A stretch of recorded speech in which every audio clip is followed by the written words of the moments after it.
세상에 떠도는 기묘한 괴담들. 첫 번째 이야기. 서울의 단독주택에서 살 때 실제로 겪었던 실화괴담. 내가 서울에 살았던 초딩 시절 우리 집 가는 길에 있던 조그만 단독주택에서 일어났던 일이거든. 우리 집도 그런 집이었고 그 동네 집들이 거의 그런 형태였어. 보통 방 두세 개, 부엌, 거실, 조그만 마당. 우리 학교 등굣길에 있던 그 집이 언젠가부터 빈집이 되었어.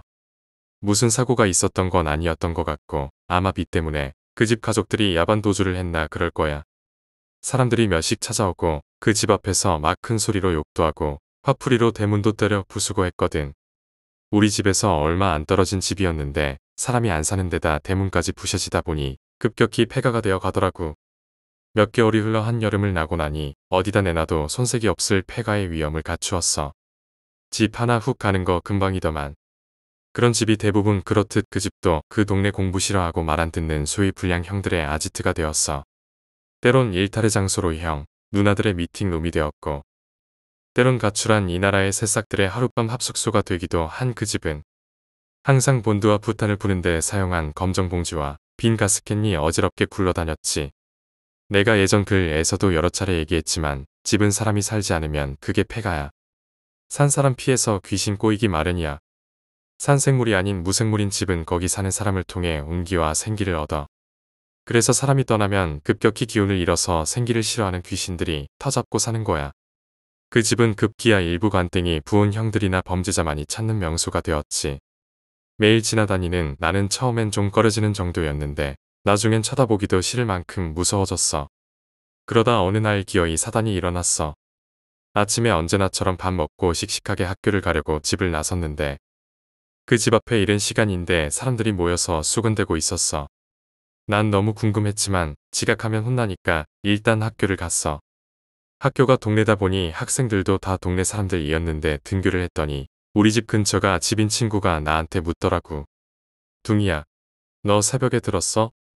모두가 잠든 고요한 새벽에 그 빈집 쪽에서 전설의 고향 소리가 났대. 비명소리 말야. 친구도 더 이상은 모르겠다고 하는 거야. 말을 꺼내질 말지. 내 성질 알면서. 그날 하루 종일 궁금해서 아무것도 못하고 있다가 학교가 파하자 맞아 정보 수집을 위해 동네로 뛰어갔어. 이모네 집도 안 들리고 말야. 내가 이모네 집을 안 들리는 날은 1년의 손으로 꼽았거든. 갔더니 역시 내 짐작대로 정보의 보고인 동네 아줌마들이 모여서 수다를 떠시는 중이었어. 분명 그 일에 관해선 것 같았어. 내가 어릴 땐 거의 매일 빵바지를 좋아해서 그걸 많이 입었거든. 난 닌자로 변신해선 바퀴벌레처럼 사사삭 아줌마 뒤에 숨었어. 그리고 매일 빵바지 앞주머니에 손을 찔러넣고 엿듣기 시작했어. 겨우 아줌마들 허리에도 못 미칠 꼬마라 아무도 모르더라. 워낙 여러분이 얘기하셔서 헷갈렸지만 정보를 분석한 결과는 이랬어. 그날 밤 새벽 3시경 고요한 밤에 그 집 쪽에서 찢어지는 비명소리가 들렸다고 해. 그때까지 깨있던 사람들과 그 소리에 깬 사람들이 파출소에 신고를 했었나 봐. 잠시 후 경찰이 오고 혹시 범죄가 발생했을지 몰라 랜턴을 켜고 긴장하며 그 집을 수색하는데 가출 청소년으로 보이는 남자아이 3명이 하나는 거실에 둘은 방에 기절해서 쓰러져 있었다고 해. 경찰 아저씨들이 억지로 정신이 들게 깨워선 파출소로 데리고 갔는데 눈이 풀려선 한동안 덜덜 떨기만 하고 말을 못하더래. 시간이 좀 지나고 진정이 좀 된 후 얘기를 하더래. 그 집에서 귀신을 봤다고. 경찰 아저씨들이 웃었대. 그분들이 그걸 믿을 리 없잖아. 경찰이 니들 본드 불었지 하고 야단을 치셨는데 그 형들이 불긴 불었는데 정말 귀신은 봤다고 하더래. 그래서 시간도 죽일 겸 얘기를 들어줬나 봐. 그 형들이 그날도 거기서 놀기로 하고 술이랑 담배랑 본드를 사서 갔었나 봐. 그리고 밖에서 안 보이게 조그만 후레쉬를 켜고는 본드 한 봉지씩 하셨나 봐. 그렇게 해롱해롱해서는 웃고 떠들며 놀았다고 해. 그렇게 얼마의 시간이 지났는데 갑자기 방문이 벌컥 열리면서 같이 갔던 세 친구 중 한 친구가 들어오더래. 분명 옆에 앉아 같이 얘기하고 있었는데 말야. 방에 있던 두 형은 놀라서 너 어디 갔다 오냐고 했는데 그 형은 배 아파서 아까 화장실 갔다 오는 거라고 하더래. 머리가 삐쭉 설 대로 서선 정신이 든 한 형이 지금까지 얘기를 나누던 자기 옆자리를 황급히 비췄는데 지금까지 화장실 갔다 온 형이라 생각한 그것은 불빛에도 가슴 밑으로만 선명히 보이는 모습으로 옆에 앉아 있더래. 그 형은 너 누구냐고 하며 더듬으며 물었는데 후레쉬 불빛에도 보이지 않던 얼굴이 갑자기 비정상적으로 긴 목 위에 달려 툭 튀어나오더니 불빛은 형 얼굴 앞에 들이대며 웃으며 그러더래. 이런, 들켜버렸네.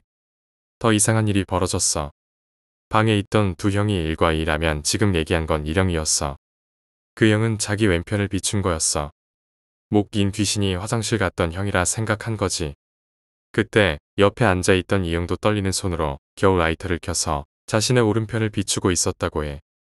그 형은 화장실 갔다 온 형이 자기의 오른편에 앉아 있었다고 생각한 거지.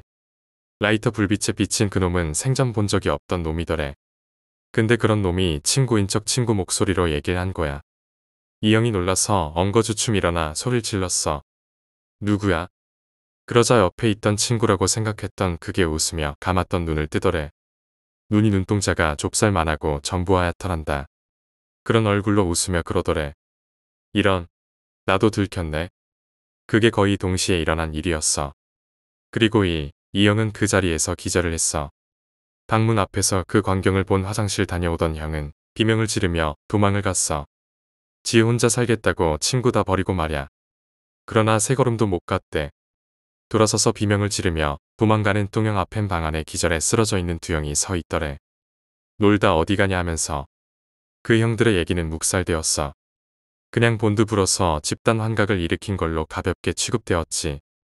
그리고 그 집은 계속 방치되었어. 그 집을 등하교 때 계속 지나다녀야 하는 건 내겐 여간 고역이 아니었어. 그 집에 꼬이는 귀신들이, 특별히 나쁜 귀신들은 그나마 아니어서 해에 입은 기억은 없었어. 지금과는 달리 경험 부족인 어린 시절이라 어쩌다 그냥 지나치지 못하고 호기심에 쳐다보다 눈이라도 마주치면 심히 당황하고 다 보인다고 표시 팍팍 내고 다녔거든. 그 집에 놀러오는 귀신들은 나만 지나가면 다들 창가에 모여서 쳐다보고 그랬어. 그러다가 사건이 또 터졌어. 이번엔 지난번 본드 사건과는 다른 강력 사건이었어. 본드 사건은 미성년자들의 소소한 일탈이라 처벌 대신 집으로 연락이 가서 법의 응징 대신 아버지의 구타 응징을 받고 말았는데 이번엔 교도소 갈 일이 생긴 거야. 본드 사건 한동안 후에 또 밤에 그 집에서 단발마의 비명소리가 들렸다고 해. 난 또 못 듣고 쿨쿨 잘 잤는데 아주 그날은 동네에서 난리가 났더라고. 다음 날 등교할 때 데자뷰를 보면서 또 하교와 동시에 얘기꽃을 피우고 계신 아줌마들 틈으로 잠입했어. 그날 들은 얘긴 이래. 그날 새벽 발전기에 들어선 어떤 남자가 혼자 귀가 중인 아가씨를 따라가서 흉기로 협박을 해서는 그 집으로 끌고 갔었나 봐. 요리에 드시려고. 여자를 눕히고 작업을 하려 하는데 아가씨가 반항하자 때려서 기절을 시켰대. 그리고는 아가씨 빤스를 벗기고 작업에 들어가려고. 자기 바지랑 빤스를 벗고 여자 위에서 막 합체로봇 놀이를 시작하려는 순간 뭔가 이상하더래. 여자 머리맡에 없던 신발 끝이며 발끝이 보이더래. 그래서 뭐지? 하고는 고개를 들어봤더니 귀신 3, 4가 흥미롭게 쳐다보고 있더래. 쪼그리고 앉아서. 흡사 뭐하고 있어? 다음 편 하는 것 같더래. 남자는 온 동네가 울리도록 비명을 지르고 기절을 했어. 경찰들이 도착해서 발견했을 땐 더러운 방바닥에 날도 추운데 아랫도리를 닦은 남녀가 기절해 있었대. 여자는 맞아서 남자는 귀신 보고 놀라서. 그리고 그 새벽에 은팔찌 채워져선 순찰차에 실려갔다고 해. 들리는 소문에는 기절해 있던 남자의 한 부부는 주인이 기절했는데도 꿋꿋이 깨어서 지조를 지키는 바람에 좋은 증거가 되었다고 해. 그 남자는 폭행, 협박, 강간미수로 교도소 간 걸로 알아. 아가씨는 다행히 이를 당하기 전에 남자가 기절해서 본의 아니게 귀신들에게 은혜를 입은 택이 되었지. 그 뒤론 그 집에 대해 밤에도 특별히 경찰들의 순찰이 강화되었는데 집은 이젠 부수고 새로 짓는 방법밖엔 없을 만큼 부셔졌어. 그렇게 동네 흉물이 되어가고 자꾸 이상한 일이 있고 그 집서 귀신 봤다던 사람도 여럿 나오던 어느 날이었어. 언제나처럼 학교를 끝내고 이모네 집에 갔어. 손님이 와 계셨는데 많이 보던 아저씨였어. 난 잠시 생각하곤 아저씨가 누군 줄 알았어. 우리 집 근처 사시던 우리 집에도 몇 번 찾아오신 적이 있던 우리 동네 동장 아저씨였어. 나중에 아저씨가 가시고 난 후 들어보니 아저씨는 그 집 문제로 이모에게 찾아온 거였어. 처음에 똥형 일행이 말했을 때야 아무도 믿지 않고 웃고 넘어갔지만 그 뒤에 발전기 아저씨 사건도 있고 심심치 않게 들리는 목격담에 동장으로 그냥 넘어가기 힘들게 된 거야. 그렇다고 정식 의뢰해서 굿을 할 수도 없고 관에서 무당에게 구세를 했다면 교회 다니는 사람들이 난리 날 거고, 빈집이지만 어엿한 사유재산인데 함부로 철거도 못할 일이고, 이모는 알겠다고 아저씨를 돌려보내시곤 다음 날 준비를 하여 그 집에 가셨어. 나도 하고선 이모 치마자락 꼭 붙들고 난 쫄랑쫄랑 따라갔지. 나의 히어로 이모가 계신데 무엇이 무서우랴. 어린 시절 난 이모가 염라대왕이랑 맞짱 뜨셔도 이길 줄 알았어. 어린 아들이 복인 아버지가 세상 제일의 용사이든 말야. 이모는 그 집에 가서는 준비해 가신 막걸리를 집안 여기저기 떠놓으시고 기도를 하셨어. 그런 후 막걸리를 집 반과 집 주변에 골고루 뿌리시고는 준비해 가신 부적을 집 여기저기 붙이시고는 내게 둥이야 가자. 이제 이 집 나중에 부술 때까지는 귀신들 안 들어올 거니까 이제 괜찮아. 그 뒤론 그 집에 들어가 있는 귀신을 보지를 못했어. 물론 이상한 거 본 사람도 없었고, 이모가 낮에 몰래 하신 거라 사람들도 몰랐기에 그 집은 귀신 나오는 집으로 소문이 나서 그 뒤론 몰래 숨어 들어가는 사람도 없었어. 그리고 어느 날 다 해결이 되었는지 그 집은 철거가 되고 거기엔 새 집이 지어졌어. 새 집에 이사 온 사람들도 이모가 귀신들 다 내보내고 더 이상 들어오지 못하게 방비를 해주신 덕에 붙박이 지방령이 되진 않았기에 귀신들에게 시달리는 일은 없었지. 두 번째 이야기, 결핍. 몇 년 전 부모님이 일 때문에 해외로 출장을 가서 며칠간 삼촌네 집에 맡겨진 적이 있었다. 숙모와 중학교 3학년이었던 사촌 동생도 반갑게 맞아주었고, 집도 넓어서 사촌 동생이랑 같이 게임도 하고 즐거운 시간을 보내고 있었다. 그런데 첫날 저녁 시간, 일손을 돕느라 젓가락이나 컵을 사람 수에 맞게 늘어놓고 있을 무렵이었다. 컵이 하나 많은데, 그래서 식탁 위를 찬찬히 보니 젓가락이나 접시도 4개 있으면 될 것을 5개씩 놓아둔 것이었다. 바보 같은 짓을 했네. 그 당시에는 그렇게 생각했다. 그 다음 날 학교에서 돌아와 삼촌네 집 현관에 들어왔는데 이상한 위화감이 느껴졌다. 삼촌과 숙모, 사촌 동생의 신발이 나란히 놓여 있는데 왠지 누구 신발 하나가 모자란 것 같은 생각이 드는 것이다. 처음에는 내 신발이 없어서 그런가 싶어 벗어서 나란히 옆에도 봤지만 그래도 결핍감은 여전히 남아 있었다. 게다가 그날뿐 아니라 그 다음날 아침과 저녁 때마저 나는 전날처럼 식기를 하나씩 더 놓는 실수를 하고 말았다. 처음에는 뭔가 착각을 했나 싶었지만 이쯤 되면 묘하게 신경이 쓰인다. 그리고 삼촌 집에서 묵은 지 나흘째 되는 날 자다가 갑자기 화장실에 가고 싶어 잠이 깼다. 옆 침대에서 사촌 동생이 자고 있었기에 동생이 깨지 않도록 살며시 일어나 화장실로 향했다. 복도를 지나 화장실 문을 보니 틈새로 어렴풋하게 빛이 새어나오고 있었다. 누가 안에 있나 싶어 똑똑 문을 두드리자 안에서도 노크로 대답했다. 그래서 나는 그 앞에서 기다리기로 했다. 아마 삼촌이나 숙모가 안에 있겠지. 그렇게 한동안 기다리고 있노라니 복도 저편에서 삼촌이 왔다. 안에 숙모가 계신 것 같아요. 라고 말했더니 삼촌은 의아한 표정으로 말했다. 아내는 지금 방에서 자고 있는데. 네. 하지만 지금 안에 있었는데. 당황해서 화장실 문을 보니 틈새에서 새어나오던 빛이 사라져 있었다. 소름이 돋아 손잡이를 돌려보니 문은 가볍게 열렸다. 안에는 변기밖에 없었다. 정말로 누가 있었다고 삼촌에게 항변했지만 삼촌은 어이없다는 듯 신경도 쓰지 않았다. 동아리 때문에 피곤해서 그런가 보다. 내일은 좀 일찍 자라. 전혀 납득하지 못한 채 그날은 지나갔지만 그 후에도 한 달 남짓 되는 식객살이 동안 구두나 옷 씻기 같은 데서 나는 계속 결핍감을 느꼈다. 그 후 집에 돌아온 후 설날에 삼촌과 다시 만나게 되었다. 한참 이야기를 하고 있던 와중 어쩌다 옛날 이야기가 나오게 되었다. 그런데 삼촌의 말에 따르면 옛날 숙모가 사촌 동생을 낳기 전 임신을 한 적이 있었다고 한다. 하지만 사고로 인해 그 아이는 유산됐고 그 후로 사촌 동생을 임신할 때까지 숙모는 정신적 충격 때문에 그 아이가 마치 살아있는 것처럼 행동했다는 것이었다. 그 이야기를 듣고 그 결핍감은 아마 그 아이 때문이었겠거니 싶어 묘하게 무서웠다. 그 아이는 아직도 삼촌네 집에서 함께 살고 있을지도 모른다. 세 번째 이야기, 오빠. 딸아이가 3살 되던 해 중고로 대형차를 샀습니다. 나도 딸도 신이 나서 커다란 차에 만족하고 있었습니다. 그러나 몇 주 정도 지날 무렵 딸이 차에 타려다 갑자기 엉엉 울기 시작했습니다. 왜 그래? 라고 물었더니 저 오빠가 화가 났어. 라고 대답합니다. 어디에 오빠가 있다는 거야? 저기에 오빠가 앉아서 째려보고 있잖아. 라며 딸은 아무도 없는 맨 뒷좌석을 가리켰습니다. 등골이 오싹했지만 다시 한번 딸을 껴안아 차에 태우며 괜찮다고 말해주었습니다. 그러자 딸은 응, 이제 화았네 라고 대답했습니다. 그 후로도 딸은 몇 번이고 차에 타는 걸 거부하곤 했습니다. 그 오빠는 있을 때와 없을 때가 있고 있어도 웃고 있을 때와 화가 나 있을 때가 있는 것 같았습니다. 그러던 어느 날 집에서 느긋하게 쉬고 있는데 갑자기 딸이 오지마 라면서 울기 시작했습니다. 왜 그래? 하고 묻자 차에 있는 오빠가 집으로 온대 라고 말하는 것이었습니다.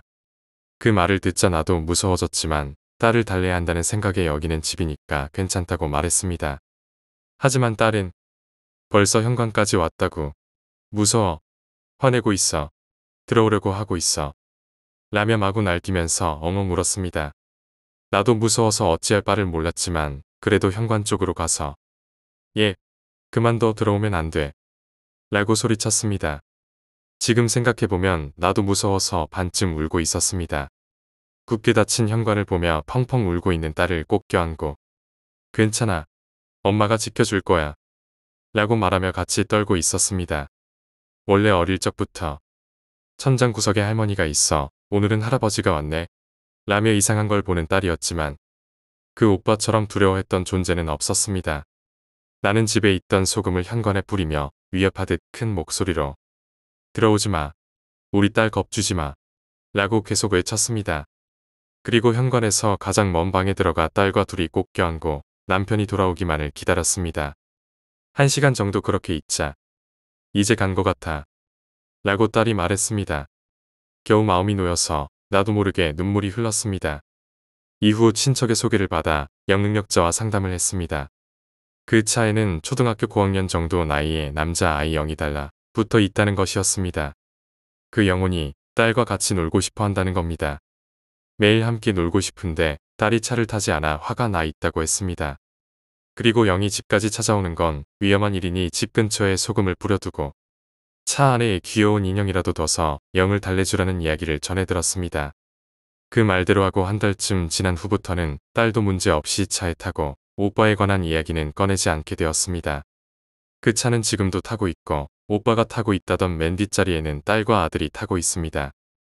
하지만 그때 봤던 것에 대해 물어도 전혀 기억을 못합니다. 성장에 따라 영능력도 점차 사라지는 것일까요? 집 앞까지 그것이 나타난 적은 한 번뿐이었지만 나에게는 지금도 잊을 수 없는 두려운 체험으로 남아 있습니다. 네 번째 이야기, 살면서 겪었던 이야기. 저는 어릴 적부터 촉이 엄청 좋았습니다. 슬프게도 좋은 일에는 촉이 좋지 않고 안 좋은 쪽으로는 촉이 좀 좋습니다. 일상에서도 한여름인데도 온몸에 순간 소름이 돋거나 등골이 정말 싸한 한기를 느끼며 갑자기 주변의 기류가 바뀐다고 해야 할까요? 갑자기 살기 같은 냉기가 확 퍼지는 기분. 그런 냉기를 느낄 때면 주변에 항상 안 좋은 일이 생기더군요. 제 인생의 가장 큰 에피소드를 뽑자면 때는 바야흐로 못된 기운이 폭발하던 중일 시절입니다. 학원을 끝마치고 PC방을 향해 이성을 잃고 늑대처럼 뜀박질을 했습니다. 현재 시간은 오후 8시 45분. 안 돼. 9시 이전에 입성하여 1시간은 즐겨야 해. 하는 심정으로 뛰쳐나왔는데 신호가 딱 빨간불에 걸리지 않겠습니까? 하지만 저는 예비 중2병 포텐셜 터지기 직전에 봉우리가 슬슬 균열을 일으키고 있는 중일이었죠. 신호등 따위는 무시하고 차도 전부 멈춰 있겠다 무단 횡단을 시작합니다. 버스가 2대가 시야를 가린 상태였고 앞은 텅 빈 상태라 평소라면 그냥 무단 횡단을 하였을 텐데 멈춰선 버스를 지나가려던 순간 거짓말처럼 등골에 평소 느끼던 서늘한 기분이 쫙 들면서 제 의지와는 상관없이 발이 바닥에 붙으며 마치 제 귀 바로 앞에서 소리를 지르듯 큰 소리로 안들나는 소리가 들렸어요. 순간 너무 놀라서 2초 정도 차들 사이에서 서 있었는데 그 사이에 제가 지나가려던 자리에 다른 버스가 광속같이 쌩하고 지나가더군요. 아마도 그때 그냥 지나갔다면 저는 이미 이 세상이 사람이 아니겠죠. 그때 이후로는 절대 무단 횡단을 안 합니다. 못난 손자 좀 더 살게 해주려고 조상님이 도와주시지 않았나. 지금도 생각합니다. 그 이후로도 어김없이 일상의 싸늘한 냉기를 자주 느끼면 안 좋은 일들이 일어나긴 했지만 평범했습니다. 또 다른 에피소드는 제가 평소에도 헛것이나 귀신 이런 거는 본 적이 없는데 원체 튼튼했던 토실토실한 녀석이라 20살이 되기 전 19살 겨울방학 시즌에 90kg를 육박하여 청바지 지퍼가 욕을 하더군요. 살 좀 빼 돼지야. 20살이 되기 전에 마지막 내 학창시절 변화를 주자고 다짐하고 다이어트에 돌입해서 한 달간 밥 쥐똥같이 먹으며 헬스 2시간씩 하니 거짓말 안 하고 하루에 1kg씩 빠지더군요. 한 달 만에 25kg 감량. 미쳤지요. 이때가 제가 살면서 정말 너무 힘들었던 시즌입니다. 몸의 밸런스가 전부 깨지고 몸에 기가 다 빠졌는지 정말 어디에 눕기만 하면 5초 안에 가위에 눌리며 생전 본 적 없는 헛것들이 보이더군요. 밤마다 자는 게 너무 두려웠습니다. 분명히 제 방에서 눈을 감았는데 갑자기 애기들 여러 명이 왁자지껄 하는 소리가 들리더군요. 4~5살의 어린아이들의 노는 소리. 저는 순간 놀라서 눈을 떴는데 뭔가 이상하더군요. 시야가 달라진 겁니다. 분명 제 방에서 자고 있었는데 보이는 곳은 저희 집 거실이고 제 몸이 누운 자세에서 시계가 걸리는 높이 정도에 둥둥 떠 있는 겁니다. 근데 눈만 떠 있고 아무것도 할 수가 없더군요. 그리고 옆에서 장난꾸러기 같은 애기들의 대화 소리가 들리더군요. 거의 7년 전 이야기인데도 꼬마 셋이 나눈 이야기와 그 목소리가 지금도 생생히 기억이 나더군요. 얘, 왜 데려왔어? 재밌잖아. 혼날 텐데. 이러더니 셋이서 옛날에 닥터캡슐 광고의 랄라라 같은 목소리로 여럿이서 노래 부르더니 에이 재미없다 가자. 라는 말을 듣고 필름이 끊기듯 순간 기억이 끊기고 다시 제 방 침대에서 눈이 떠졌는데 머리가 깨질 듯이 아프더군요.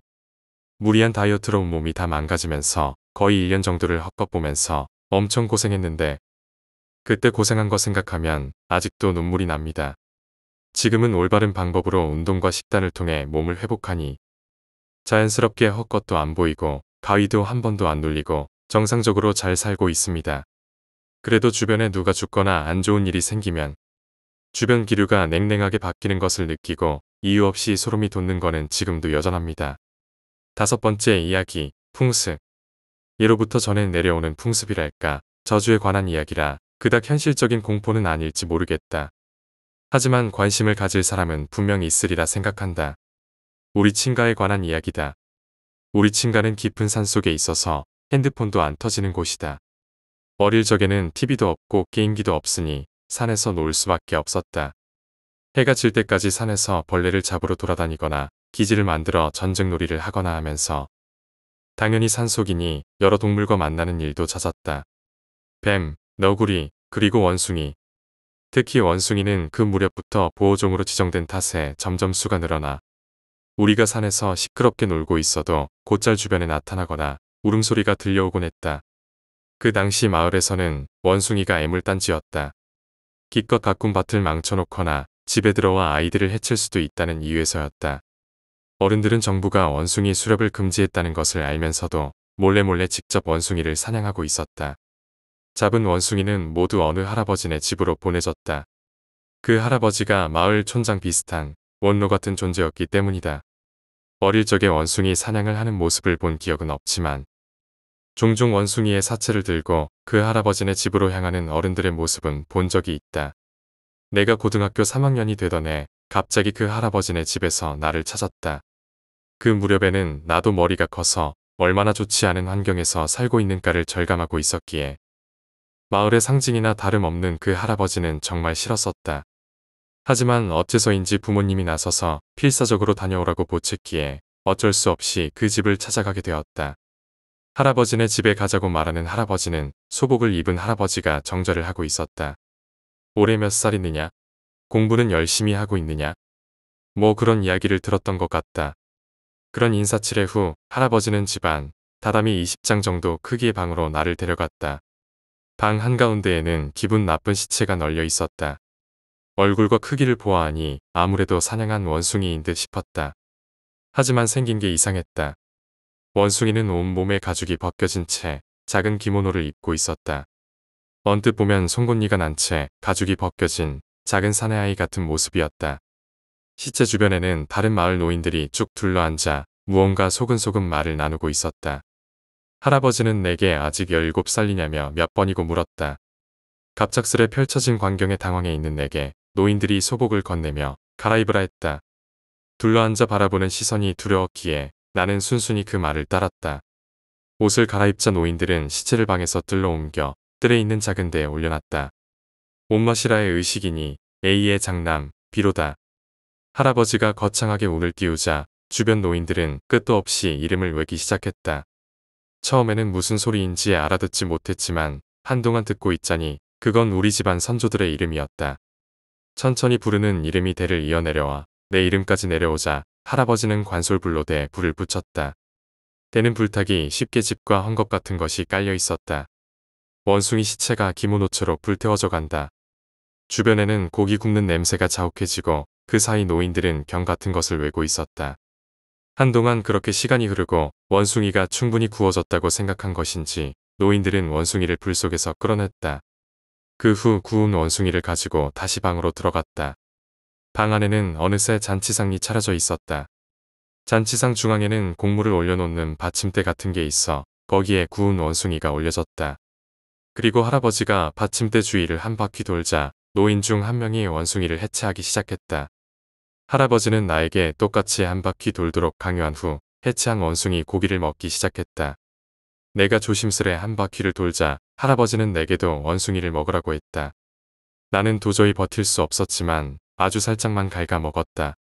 탄 부분을 입에 넣어 씁쓸했던 것만 기억난다. 할아버지는 내가 조금만 먹은 게 불만이었던지 더 먹으라고 강요했지만 그쯤 되자 나도 이런 캐캐묻고 이상한 풍습을 따르는 게 화가 나서 그대로 뛰쳐나오고 말았다. 그 후 노인들이 나를 다시 찾지는 않았지만 왠지 모르게 주변에서 이상한 눈으로 나를 바라보기 시작했다. 나는 고등학교를 졸업한 후 다른 지방의 대학으로 진학했다. 부모님은 자취방에 자주 찾아오셨지만 내가 친가로 돌아간 적은 없었다. 부모님도 은근히 오지 말라는 듯한 분위기였다. 그랬던 부모님에게 집에 오라는 연락이 온 것은 취직하고 몇 년이 지나고 나서였다. 추석 연휴를 맞아 오랜만에 집에 돌아갔더니 집을 나설 때와 달라진 것 하나 없는 풍경이 나를 기다리고 있었다. 그 할아버지가 돌아가셨다는 이야기를 집에 돌아온 첫날 부모님께 들었다. 죽기 직전에 갑자기 내 이름을 부르고 무사히 살아있는지 걱정했다고 한다.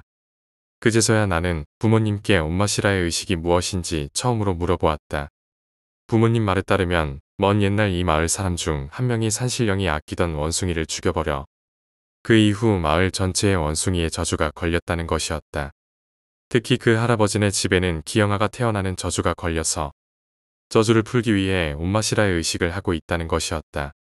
마을에서 태어난 아이가 17살이 된 해 원숭이의 저주를 막기 위해 원숭이 고기를 먹인다는 의식으로 부모님도 17살 때 다 원숭이 고기를 먹었다는 것이다. 하지만 그 할아버지네에 걸린 저주는 강했기에 연령을 가리지 않고 언제든 원숭이를 먹고 있었다고 한다. 그 이야기를 듣고 나는 의식 당시 할아버지의 모습을 떠올리려 했다. 할아버지의 얼굴은 털이 많고 불그스름해서 몹시 원숭이와 닮은 모습이었다. 원숭이를 먹는 건 저주를 푸는 게 아니라 오히려 저주를 더 강하게 하는 것은 아니었을까. 그런 이야기를 부모님께 말하자 두 분은 한숨을 쉬며 말하셨다. 다들 그런 생각은 했었지. 하지만 차마 말할 수 없었어. 몇 대 전부터 계속 그 믿음을 이어온 분이었으니까. 그리고 이 말을 덧붙였다. 그리고 그 할아버지는 원숭이 고기를 좋아했었거든. 그 이야기를 듣고 문득 나는 원숭이 고기의 맛을 떠올리려 했지만 금세 그만뒀다. 만약 맛있었다는 기억이 떠오른다면 할아버지처럼 계속 원숭이 고기를 먹으려 들지도 모르기 때문에 그게 두려웠다.